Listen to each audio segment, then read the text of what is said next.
I'm Andy Cotten. I've been with Ad Media for a few years now, but I say I've been in this industry since the earth cooled, so I've been doing this for a few minutes, but really excited to have this panel and kind of go back to some of the roots of conversations we've been having since the things started in terms of how to actually find your audiences and reach them in new ways and make sure you're aligning back to performance and really talking to the right folks. So I'll let everybody do a quick intro and then we'll kick it off.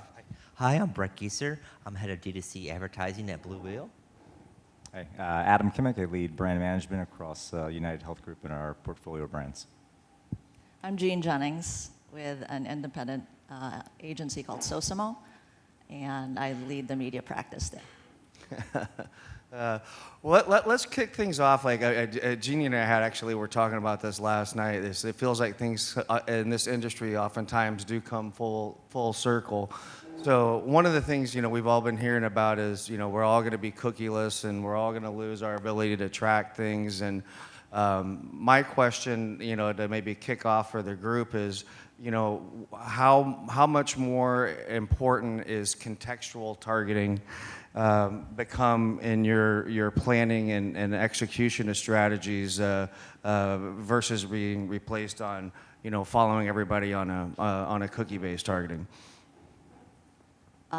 So yes, we were talking about this a little bit last night, and I told Andy, and I'll tell you that like Flare jeans, digital marketing is also recycling old concepts or themes as a means to find solutions or alternative solutions to our whatever is challenging in terms of targeting and alignment. So contextual alignment, targeting, behavioral targeting, I guess is not new. It's an old concept that we're bringing back. It's here again. Welcome back. It's been kind of going on for the last several years, right? Aligning your ads with the content on the page. But it's a little bit smarter now. It's, with the help of NLPs and AIs, you can scan the page for keywords, videos, sentiment, whereas, in the past, contextual alignment sometimes could mean some trouble. For example, aligning with negative news or, a plane crash or something like that, right? I mean, what old is now new. Contextual targeting is becoming more mature as it's been around for at least 10, 15 years. And as it matures, the technology gets better from a targeting perspective, from a brand safety perspective, where you feel very confident that your content that is showing up on relevant sites and articles is relevant to your brand and to your client, so you don't have CMO calling you, if you're United, why are you showing up on a plane crash content? Those types of things pretty much are non-existent these days because the technology has improved so much. Yeah, and to your point about it coming really full circle, for one, I welcome the baggy jeans coming back, product of the 90s. Thank you, I agree. I think in that same way, you're seeing brands, by every diagnostic, lean more into events and sponsorships for that same reason, right? Where contextual based on the actual event, contextual based on what everyone's there to watch, what everyone's there to see. I was blown away, incredibly fascinated to watch the brand activations during the U.S. Open a couple weeks ago. Like not the AI person, but the real stuff that was there. That to me, I thought more than anything may have been one of the more impressive things I've seen all year long. Of how you took an event, contextually you were there, why people were there, how did you enhance that experience? And that's a really analog, old school. You talk about really coming full circle, to like we said when the Earth was cooling. Yeah. Yes, right. But events and sponsorships would be a very analog approach using sort of new school thinking. And it's the benefit of the consumer because, again, they're able to have relevant targeting, relevant messaging, and they're able to find what they're searching for, or they're trying to get inspiration on new ideas. So that discoverability is really taking place, and they feel confident they are getting validation from this marketing, from this advertising, that they can make a purchase. Yeah, and just as a follow-up to that, kind of going back to the targeting aspect, the content is always king, right? I think in reality is where your ads are showing up. But with some of the restrictions and just growing and continuing to grow restrictions on PII, concerns of how are we tracking, what are some of the things that are still working today that, or might be new that people aren't necessarily leveraging that you, from an audience targeting perspective, whether it's first-party data or even third-party data to some sort that might help supplement that as well? I can start. Again, since Google announced a few years ago that they were ending cookies, and there was a big rush to make sure that you're organizing your first-party data, you're structuring it, organizing it, you're making use of it. A lot of brands have been able to take that first-party data and build lookalike audiences across multiple digital media platforms, ad platforms, but also working with the Googles, the ad.coms of the world, where they have their own audience data, and you're able to expand upon what your first-party data is and reach a relevant consumer that's ready to engage with your brand. And I think that's really important, that these ad platforms, these products have that ability. So again, you're not optimizing blind, you're not praying and spraying from a message perspective. I was going to say, so we work mostly with the pharma, biotech clients, and so there are two ways we use these. Andy, to your point, the first-party data. When we have the opportunity to target physicians or healthcare providers, and we are given a target list by our clients. So there, on that list is a list of physicians and their medical NPI numbers. So it's truly first-party data that we can use, and we'll pass it along to securely to our partners like Ad Media, and they'll able to tell us their match rates. So that we can then see how big the opportunity is to be able to target these physicians, again, through first-party means. And then the results of that, after running the campaign, we're also able to tell their engagements, like down to like the where they went, like what sites they visit and things like that. So it's a little creepy, but we do it anyway. On the consumer and patient side, we can't do that. We're not able to be that close to first party. So there are factors that we put in if we are trying to create our audiences. So let's say condition-based, but we also can't be too close. So yeah, there are several factors that we have to consider before we are able to use that. Yeah, I thought the panel this morning, the first one, kind of like really hit on this in a little bit. The idea of Ulta really leaning into basic, simple, best practices, data collection, opt-in. Another colleague of mine works in retail and fashion, and she's like, you would not believe just what we're seeing traditionally now through email and SMS. She's like honestly, like if we're looking at sort of channel analysis to conversion, having someone opt in, telling us the preferences, giving them the things that they want, not putting things that they don't want in their inbox. Like we're seeing better conversion and pull through direct online, coming into the store, than we are through some of the other places where we're trying to mix and match, different data sets to get outcomes. And I mean, back to the idea of like full circling, like the renaissance that I think has come probably the last 2-3 years in more direct means for online marketing, in particular, like I said, email and SMS, I think have been surprising for a lot of people. definitely you can customize those lists and understanding of what they're purchasing, and then utilizing that data to even upsell those consumers on a relevant product that could be become more part of their everyday lives, their fabric of their everyday lives. Awesome. As we kind of talk through this, how has this changed the way that you look at your creative executions? And has that? I feel like me personally, I think it's created a need for the creative and the performance teams to probably collaborate a lot more. But curious to hear what your thoughts on how important, as you're going contextual, you're needing to go and kind of find these nicher audiences and tactics.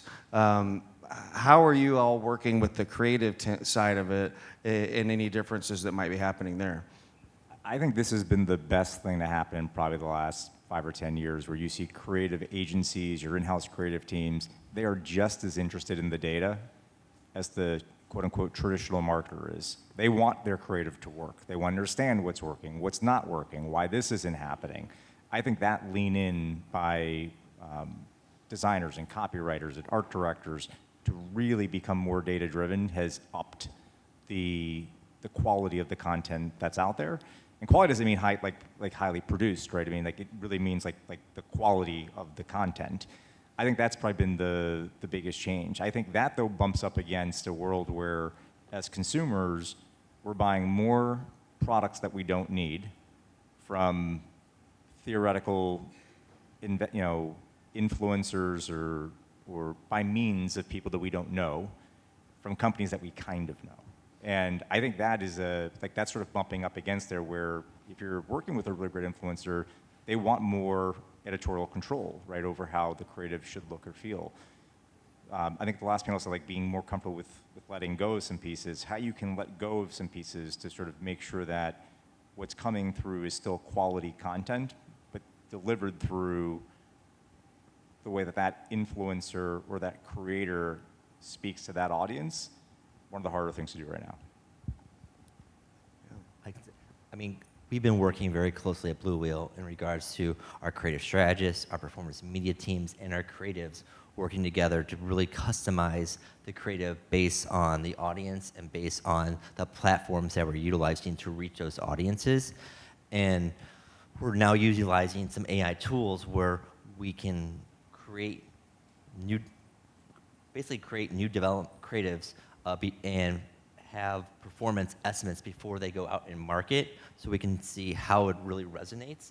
And then once it's out in market, we can see how it's performing, and another tool to provide us with new iterations, so we can update that creative in real time to take advantage of those real-time market opportunities. And I think that's key.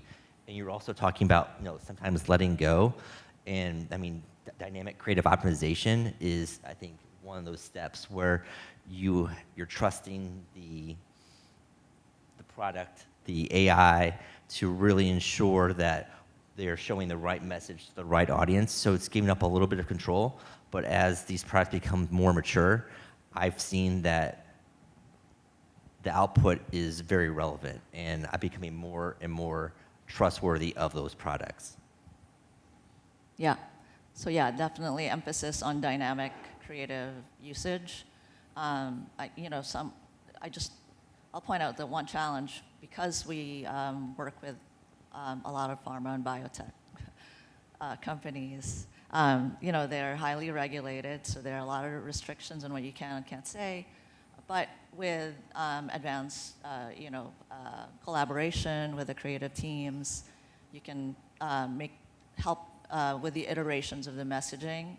And then, Madam, to your point, the creative teams are also very interested in performance, which message resonated better or stronger than, this other creative. So we use all that to also inform them that these calls to action are doing well. These creatives are doing well. I also want to emphasize, event-based or time or weather signals. And we kind of have to align with those things. For example, an allergy medication during high pollen, you know, high pollen days and weeks, or you know, ragweed, high ragweed days and weeks, definitely your allergy ads will be engaging and will truly be remarkable for those things. Or you know, diabetes ads for aligning with recipes or food or food-related content, things like that. It's back to that old is new now new again. Yeah, exactly. Yeah, we keep kind of coming back to that, but which I think I actually think it's great. That's what this whole industry was founded on. So we're going back to our roots, in my opinion. But so I you know, how do you educate either your internal partners with a brand or your clients about the needs to kind of shift focus a little bit to more alignment around the right type of content and the right type of creative and maybe the investments that they need to make in order to see the same results? I mean, we interrogate not just our work, but sort of like, and not just industry work, but work that goes beyond our industry. There's two questions that show up like every month. There's a review of just things that are out in the landscape. One, you know, what is the benchmark? Two, what does good look like? And then it probes the question of like, where are we relative to good, right? And the reason it's done monthly is, you know, as a quarterly analysis, like the pace that things move at, like whether it's the sophistication and the targeting, or where an investment is happening, and the access, I mean, the intelligence that we all now have access to understand who's doing what, where they're doing it, does it seem to be working, right? If you're working directly with publishers and partners, they have an understanding of all that. Like I mean, it would be shame on, I don't know, the functional, I guess, marketing organization if they weren't having those types of conversations, because so much of the information is readily available if you just ask. But it does require sort of a willingness to. If anything, I would say there may be too much sometimes to like parse your way through, and that's why we structure them around monthly conversations. I think it starts with collaboration with our brands and clients, understanding their vision, guardrails that they put up that we have to follow, and then also bring them into the conversations from the creative brief development, from step one all the way to the final iteration, so they feel comfortable in terms of how we're thinking about creative, how we're thinking about performance, and where we're going to put that creative out in market. I think that's key. And then from there, you know, telling the story with the data and letting the data tell where we should be making changes or iterations to that creative to continue to perform, and having them being comfortable with those decisions. And so I think it's a matter of that trust you're building with your brand and client. Yeah, I mean, tying it back to business needs before you start, and then tying it back again to business outcomes, you know, after you're done. Like, So one other that I'm throwing a curveball that we didn't really talk about beforehand, but is we see, you know, the channel changes in the way people are consuming content. You know, I would have never thought I would have given up my DirecTV because it had the Sunday Ticket on it, and I have to watch the Cowboys every week. So like I just like that. But now we have CTV, we've got different streaming choices, we've got you know, display, search, you know, all of those things that are out there. How do you look at the investment from a channel perspective and these evolving new channels that are coming in for the way to you consumer? How do you evaluate what's the place to put investments in? I mean, it's a long process, and you really have to do your research and investigation, right? I think for us, for a lot of the work that we do, we start with like a competitive research and see where our clients' competitors are spending, or which channels they're spending on, where, at what point in time. So that's where we start, and then we see, you know, we make recommendations not based on. We always try to tell our clients, you don't have to outspend your competitors, you just have to outsmart them. So we think of, you know, more precise targeting, you know, more targeted approaches to their campaign. And that's how we make those channel selections and recommendations. Yeah, it's, to your point on there, I would say too, it starts with the upfront philosophy on your investment. So do you build your unknowns into your mix, right? You're like, we have no idea if any of these things are going to work, but because of the way we've done the mix, we know that we can take a loss on this 10% of the channel mix because we fine-tuned the other pieces. Like, it's high risk, we don't know if it's going to work. Have you had that philosophical alignment at the beginning? And that goes directly then into the channel mix. Now all of a sudden it unlocks a whole bunch of different things, right? And so how often do we hear like, we don't have the money for the innovation. You have to build the innovation into the mix. Like, you don't have the mix and then add innovation on top. You have to have innovation built into the mix.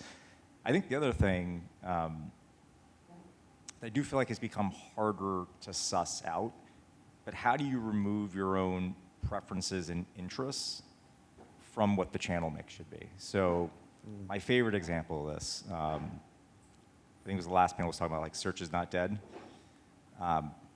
Just go to search, Google, Twitter is dead. Find out the number of articles from 4 years ago.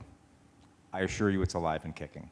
In fact, I assure you that Mastodon and Blue Sky and every other would-be competitor, challenger that was supposed to insert the headline written by whatever company it was, not doing so great. Okay. Now, if you took your money out of X, because you don't like Elon, but your customers are there and the media is working, that's bad. That's really bad, right? Like, you let your preferences basically overrun your investment mix. And we do those things all the time. It's like, oh, I saw this thing on this show, therefore, how many did you get, as a marketer, you get a call? It's like, my so-and-so saw this, they really like this, we should invest here. You're like, I don't know if we should invest there. Like how do you get your preference sort of like out of that is a really tough nut to crack, where there's so much content out there, there's so many headlines, where sometimes it's like the last thing that you saw, someone's like, okay, look, we need to think about this. And it's like, do we? Like, I don't know if we do. Like, maybe we do, right? But the recency bias, maybe, is a different way of saying it, of where to sometimes invest, I think is hard to push back on, because we're human beings and we're emotional, we have interests. I think we take a hybrid approach, utilizing historical data from MMM modeling, seeing what had worked in the past, if we had something very similar, that we know what partners that we trust, that work, that are brand safe, and then working with our brands and clients, and seeing what their focus is for the year as well, and potentially if there's a new audience that we need to throw in a mix, and what partner or channel would be the best recommendation from that. And then obviously doing the RFP process, seeing if there's a new partner, what can we do to ensure that if it's something net new, have them more comfortable. If it's throwing in more brand lift studies, if it's having the discounted rates on us from a CPM perspective to really entice them to get them to engage with this product, and hopefully it performs as well. And then I think really important is trusting the data that's coming through, and if the data is coming through, and if it's not performing, pivoting quickly, and so the whole program does not become unsuccessful. You can pivot, and at the end of the day, the program is successful. And I think that's what we're looking for from an outcome perspective. We're working for the brand, working for the client to ensure that the media that goes into market, even if it's a net new partner, is going to be successful. So as we go through this, like, just curious to hear, when you're from a reporting perspective of making sure you're hitting your right audience, are there any specific tools, tips, or things that, because at the end of the day, there's certain KPIs that need to get met. You mentioned the unknowns that you always build in, and that's just part of the equation.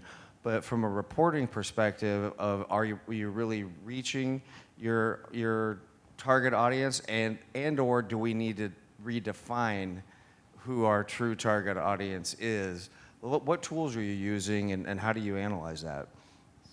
I can start. So again, the partners that we're utilizing, we try to choose partners that are very transparent in the data that they are showcasing, and from the level of transparency and granularity, what performance of those certain audiences. If somehow we asked to exclude those audiences and they're still showing up, that's an issue. And so we use third-party verifications to ensure that we're showing up on the right sites or to the right audiences, and that's built into just our checks and balances at our agency. Yeah, before I can get there, you said something that just sticks with me. I would just say you said tips and tricks, and I would say really make sure in your organization you have not confused a metric for your KPI. Like, I think that's probably one of the worst things, that you can almost like set the entire like mousetrap off kilter from the get-go, right? They are fundamentally different things. They're important, both of them, but like one is not the other. All KPIs are metrics, not all metrics are KPIs, and really getting tight on what that is, because you could lose your entire day just optimizing by the second by focusing on a metric, right? But if the KPI, right, the true leading indicator shows this, your approach to portfolio management changes dramatically in the way that you ask questions, what your agencies are looking to do, your in-house teams are focusing on. And so I just think that like it seems like fundamentally basic, but the number of times you ask about like a report, where a report comes out, it's like, we know this is working, look at all the metrics. And it's like, are those metrics building up to something that's a KPI? And it's like, we did not look at the KPI. And it's like, okay, is the KPI working? It's like, yes. Now show me the metrics that are driving or not driving and sort of like optimizing within there, but you have to start with some level of alignment at the KPI. That holistic view. Yep. And then from there. Yeah, definitely. Before the campaign starts, in our agency, we develop a measurement plan, and that's actually in collaboration with our clients and sometimes the creative and strategy teams. And then during those moments when we're developing the measurement plan, we identify the KPIs, the real key performance indicators, and those kind of like secondary ones, right? And then during campaign reporting, we go back to, okay, these are the KPIs we identified. How are we being successful? Are we being successful in achieving these? It's a hard conversation. And I would argue your question about like creatives. To me, that's one of the most fun conversations in developing campaigns. Is like where are we all going to align on like this KPI so that none of us make a rash decision, right? We don't stop something too early, right? We don't scale something we shouldn't have. But to me, that's like one of the most fun conversations because the number of stakeholders you have to get aligned on what that KPI is, you get the clarity that you need, to your point, on like starting that measurement plan up front. You get it all up front. But you know what? What derails it sometimes is during campaign reporting, you identified, right? Like before you even started, you said, okay, these are the 5 or 6 KPIs, and one of them is high-value actions on site or things like that. What's interesting to me is, and actually it's quite a comedy, sometimes during campaign reports, we'll get the question of, why is my CTR so low? Like, are we back to this again? Yeah. Are we still talking about that? Does the CTR really matter? Like, okay, let's focus. Bring it. Well, I think we should have renamed this panel to the old school way of thinking. Is what we should have. We should have actually done it. But let me open it up and see if there's some questions for the panel.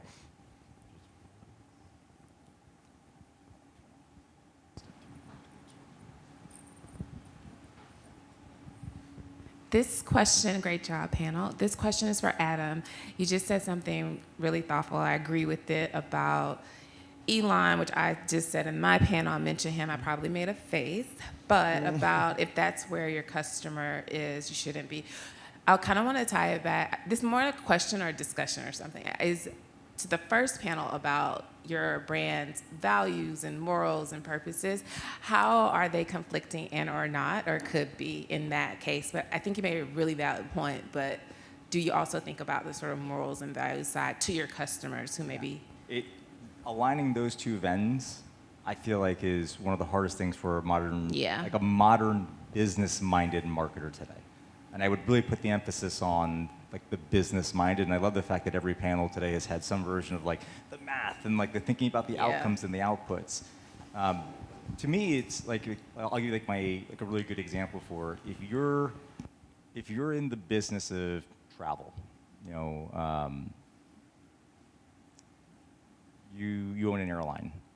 Actually, there is an airline where I have a colleague, and it's like half of their customer care requests come directly through X, right? What's up with my flight? Why did this get switched, et cetera. So to shut that down because you don't like the channel, you better have an alternative in place, right? So I think that's where the alignment then comes in. Like maybe X doesn't align with your interest, right? Your company's morals and values and purpose and whatever it ends up being. But you have to offer some other way for the customer, for the client, for the audience that you look to serve to satisfy the gap that now exists by not being there. I thought what was interesting litmus test during the Expo, you know, Twitter is dying and move all your money to Blue Sky. There's one thing that I think every single area within regulation agrees with. And that's like they all want some policy on TikTok. From a brand safety perspective, right, the call on X was brand safety.